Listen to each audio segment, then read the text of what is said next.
Salam Bapak Ibu Saudara yang dikasihi oleh Tuhan Yesus. Hari ini saya akan membicarakan renungan tentang liciknya hati manusia. Mendasari dari renungan kita, mari kita akan membaca dalam Yeremia pasal 17 ayat yang ke-9 yang berkata, betapa liciknya hati, lebih licik daripada segala sesuatu. Hatinya sudah membatu, siapakah yang dapat mengetahuinya? Dalam terjemahan aslinya tertulis hatinya sudah begitu sakit membatu. Artinya di sini sakit parah, sakit berat.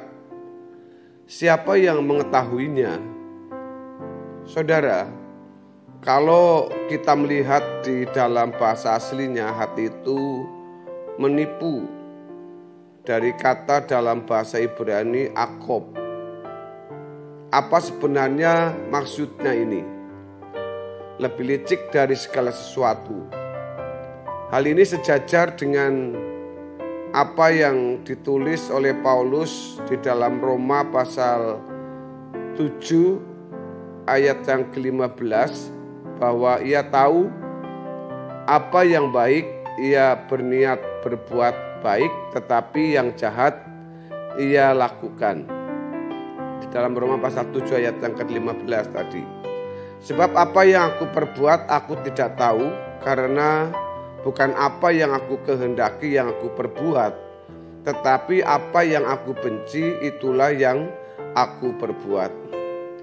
Dan itu juga dikatakan dalam Galatia pasal yang ke-5 ayat yang ke-17, dalam perjuangan untuk mencapai kesucian standar Allah, suatu saat kita akan menemukan dua pribadi di dalam diri kita. Saudaraku, kita seakan-akan memiliki pribadi ganda. Satu sisi kita serius untuk hidup berkenan di hadapan Allah, serius untuk hidup suci, dan ada saat di mana kita benar-benar merasa rohani. Pada waktu kita ke gereja, pada waktu kita berdoa, pada waktu kita memimpin puji-pujian, pada waktu kita berkhotbah, pada waktu kita memimpin seminar, pada waktu kita berceramah rohani, atau pada waktu kita hadir di sebuah acara rohani.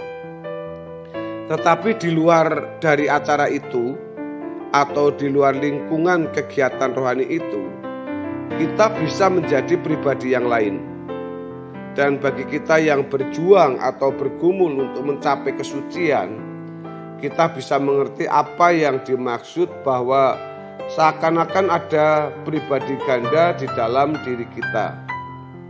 Pribadi jahat di dalam diri kita itu bisa menunjuk manusia lama yang sudah terdidik oleh lingkungan dan juga sudah terpengaruh oleh lingkungan, sehingga dengan liciknya bisa mengarahkan kita melakukan perbuatan-perbuatan tertentu atau sikap hati tertentu. Ia bisa menyeret ke dalam, maksudnya menyeret kita ke dalam perbuatan-perbuatan yang tidak pantas. Ia bisa menyeret kita kepada perbuatan-perbuatan yang memalukan. Ia bisa menyeret kita kepada tindakan-tindakan yang menyakiti orang lain, dan itu otomatis. Ia juga bisa mengarahkan kita menjadi sombong, menjelekkan orang, membuat kesan buruk tentang seseorang, dan masih banyak lagi dari kesan-kesan yang tidak baik. Saudara-saudara yang dikasihi oleh Tuhan Yesus, ketika kita sadar, kita mulai memeranginya. Tetapi ironis, kita sering tidak memeranginya karena kita tidak sadar bahwa itu manusia lama kita yang telah menguasai hidup kita. Sehingga kita terjebak oleh manusia lama yang licik tersebut. Tetapi kalau kita sadar, kita baru meredam, atau kita bisa meredam sampai akhirnya kita tidak bisa dikuasai lagi. Hati itu licik, saudara. Dalam kelicikannya, dia mengarahkan kita untuk melakukan sesuatu. maka kita harus betul-betul bergantung kepada Roh Kudus yang dapat menuntun kita kepada segala kebenaran. Di sini peran Roh Kudus besar kalau kita mengaktifkannya. Jadi kita mohon Roh Kudus memimpin kita. Makin kita sungguh-sungguh mau hidup suci, makin kita sungguh-sungguh mau melepaskan diri dari manusia lama. Makin keras suara Roh Kudus berbicara kepada kita. Jadi kita harus memiliki gairah yang sekuat-kuatnya untuk memiliki kehidupan yang suci dan berani mempertaruhkan hidup kita tanpa batas untuk itu. Rindu hidup suci, rindu tidak melukai hati Tuhan, rindu menyenangkan hati Tuhan. Kita pasti akan jatuh bangun sebab manusia lama kita itu kuat. Ingat, kodrat dosa dalam diri kita itu licik, kuat, menyatu dan cerdik mencari momentum. Bapak Ibu, saudara-saudara yang terkasih dalam Tuhan Yesus, kalau kita membiarkan terus-menerus manusia lama kita mendominasi, maka kita tidak akan pernah mengerti perasaan Allah. Kita tidak akan pernah mengerti pikiran Tuhan yang kudus. Kita akan selalu dalam kelicikan. Misalnya, bagaimana kita bisa untung, tidak peduli orang lain buntung.